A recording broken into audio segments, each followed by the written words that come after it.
That monster hurricane, the strongest ever on record in the Atlantic Ocean, slamming into the Caribbean already, turning deadly, ravaging islands. And I want to get back to that video. Just listen to the sound as it slams St. Martin. An extremely powerful storm, so many islands getting hammered, many Americans who could not get out in time trying to ride out this hurricane. This satellite image tonight shows the eye of this Category 5 storm fully formed there. At this hour, Irma still tracking right toward Florida, but there are several other states now in the possible path. And I want to show you this tonight. This image coming in, that's the eye again, but in the middle there, that is the island of Barbuda. Authorities there late this afternoon reporting at least 90% of the buildings on that island could be gone now. ABC's Lindsay Janis is in the middle of it all. She leads us off tonight. Tonight, Hurricane Irma tearing through the Caribbean, claiming at least 3 lives with ferocious 185-mile-an-hour winds. Irma pummeling the U.S. Virgin Islands, home to more than 90,000 U.S. citizens. It is really ripping right now. In St. Martin, the government says 95% of the island is destroyed, buildings shredded, even the airport damaged. A dangerous wave sweeping this person right off their feet. We tried to stop the water, but it's flooding.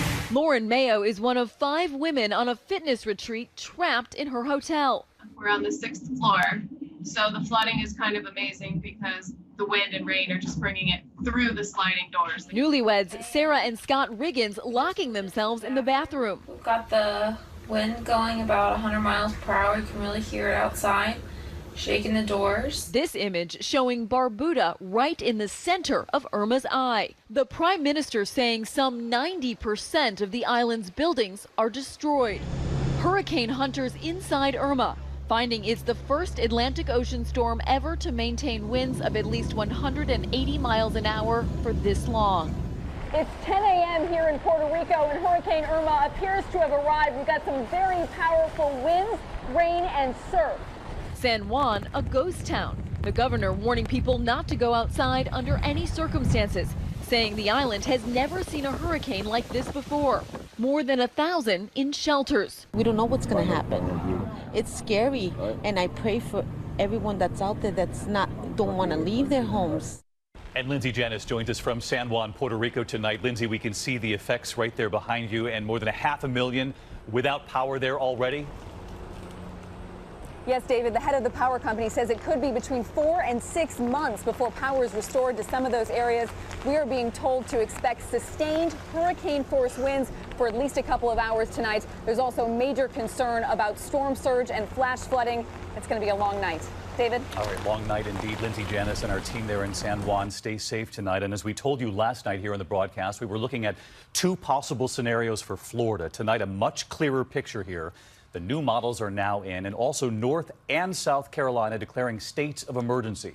So let's get right to Chief Meteorologist Ginger Z tonight. She's been tracking Irma with us all afternoon in the newsroom. And where is Irma right now? Irma is northeast of San Juan, Puerto Rico by about 50 miles. That center of the eye, which the eye is about 20 miles across, is moving west-northwest at 16. So San Juan, my primary concern for that part, and Puerto Rico, the northeast corner, flash flooding. But now as this moves on, with 185-mile-per-hour winds still, the pressure, David, is actually dropping. So we could still see strengthening yet tonight.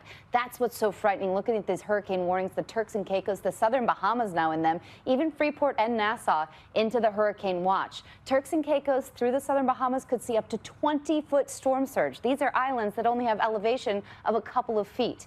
The timing, Thursday into Friday. Friday into Saturday, it's just north of Cuba. Saturday into Sunday, it moves toward Florida. And Sunday afternoon, we have a Category 4 in this scenario sitting over Miami. Storm surge there, heavy rains, incredible power with winds, up to 3. So it stays very strong in this. I want everyone to pay attention to the cone, though, because still looking at Georgia and South Carolina.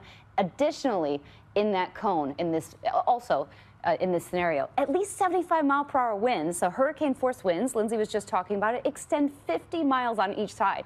So you're not safe, even if you're away from this. The computer models, as you said, coming together on that east side of Florida. Coming together. So 2 scenarios. We said west side or east side, and tonight we believe it's east side. Here's the spaghetti here. We believe that it's east side, and that would also mean that for Savannah or Charleston, you could have impact early next week, and certainly inland flooding is still a major concern of mine, up through even Asheville.